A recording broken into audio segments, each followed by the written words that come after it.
এই নতুন কোন স্পোর্টস একটি নতুন অধ্যায় বাংলাদেশের ক্রীড়াঙ্গনে যোগ হয়েছে এবং এটিকে ধারাবাহিকভাবে ধরে রাখার জন্য আমরা সর্বাত্মকভাবে সরকারের পক্ষ থেকে আমরা সকল কার্যক্রম চলমান রাখবো ইনশাআল্লাহ।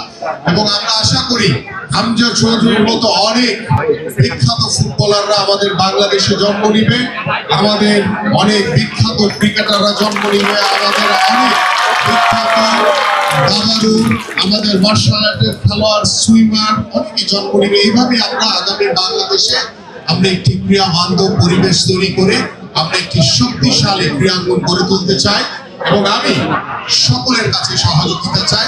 এই বাংলাদেশ আমাদের, এই বাংলাদেশের একজন নাগরিক হিসেবে আমাদের যে দায়িত্ব, যে কর্তব্য রয়েছে আগামী বাংলাদেশে ক্রীড়াঙ্গনকে সামনে রেখে আমরা সবাই মিলে একটি কথাই বলবো, সবার আগে বাংলাদেশ। সেই বাংলাদেশকে আমাদের এগিয়ে নিয়ে যাওয়ার জন্য আমরা ঐক্যবদ্ধভাবে কাজ করবো ইনশাআল্লাহ। সবাইকে ধন্যবাদ। বাংলাদেশ জিন্দাবাদ।